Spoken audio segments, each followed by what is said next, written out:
Enten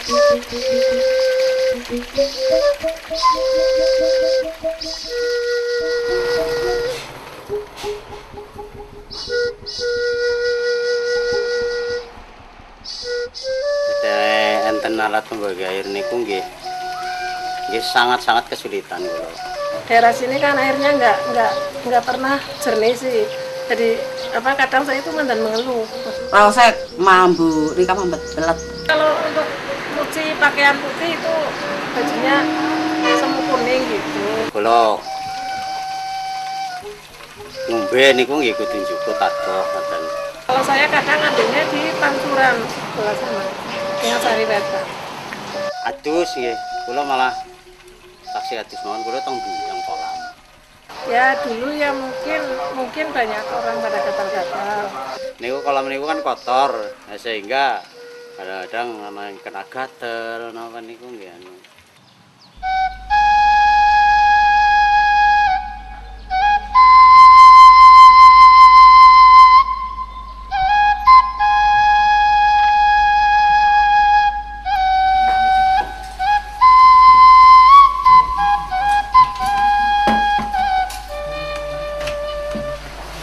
Sejak tahun 80 kami menjadi warga desa Baseh di Grumbul Rabuk gitu namanya. Nah, di sana tahun 86 oleh masyarakat saya diangkat sebagai ketua RW gitu. Nah, pada saat itu ada satu kelompok pengguna air bersih, namun debitnya tidak mencukupi begitu. Nah, pada akhirnya antara kelompok utara dan kelompok selatan itu hampir bisa dikatakan setiap saat itu malah mereka berebut begitu.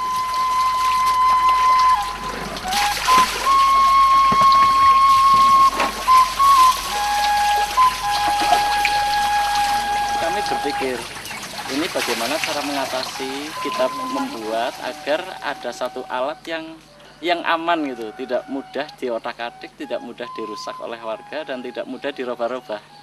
Gitu. Nah, setelah itu kami berpikir bagaimana agar air ini bisa dibagi secara merata. Dalam arti semua warga menerima dengan debit yang sama. Jadi kalau gede ya gede semua, kecil-kecil semua. Gitu. Nah, akhirnya kami temukan satu sistem yang pada akhirnya kami beri nama sistem tabung.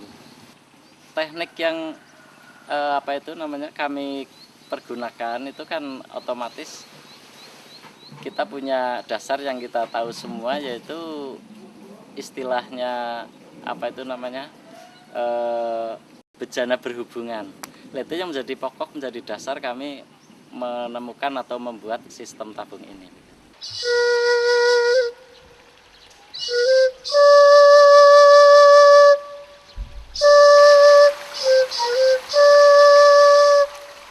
Sumber mata air itu kita salurkan melalui paralon, namun pada posisi yang paling rendah gitu. Setelah itu kita cor. Jadi air yang dari sumber mata air ini masih murni, tidak tercemar, tidak tercampuri dari air yang sumbernya dari tempat lain gitu. Nah, setelah dicor, yang tadinya di sini berupa sawah karena di babakan itu yang kita ambil airnya itu berupa sawah, persawahan. Nah, kita timbun kembali. Selanjutnya air dialirkan ke bak penampung 1. Ini di sini maksudnya untuk memudahkan kita mengontrol dan mengatur itu. Dari sini air dialirkan ke pipa induk dan sampai ke paling ujung itu sudah tidak ada bak lagi. Jadi bak adanya di penampung yang pertama ini, hanya 1 ini. Terus nanti sampai di satu kelompok yang di sana akan kita pasang tabung, itu kita buat tugu gitu. Nah, tugu ini fungsinya adalah untuk pengaman dari setelan paralon ini. Air naik ke atas Nah, nanti kira-kira berapa senti dari bagian atas ini itu kita kasih teh dan air kita alirkan melalui pipa yang lebih kecil. Masuknya itu ke tabung begitu. Jadi sisa dari air yang sudah kita alirkan ke tabung ini masih tetap mengalir ke atas dan kembali ke paralon atau ke jaringan yang induk ini. Nah, terus agar tidak terjadi penyumbatan dan air tetap berjalan lancar, di sini perlu kita kasih sirkulasi udara yang kalau saya istilahkan adalah abras ini. Nah, terus air turun mengalir melalui jaringan induk ini untuk menuju ke lokasi berikutnya begitu. Kemudian di sana kita juga bentuk setelan atau bentuk tugu yang sama dengan yang ini dan seterusnya. Nah, nanti dari tabung ini itu kita buat di bagian bawah cucuk-cucuk. Itu di sini airnya debitnya cukup besar karena ada tekanan yang kita buat semacam pompa alami begitu. Jadi di saat air mengalir di sana pasti ada udara yang mengikuti. Dan pada waktu berada di T ini, udara ikut terbawa ke saluran yang menuju ke tabung. Nah, udara itu berfungsi untuk memompa setelah masuk ke tabung begitu. Nah, sehingga meskipun cucuk-cucuk ini kecil, itu airnya menekan kuat dan debitnya cukup begitu. Untuk selanjutnya itu disambung dengan paralon.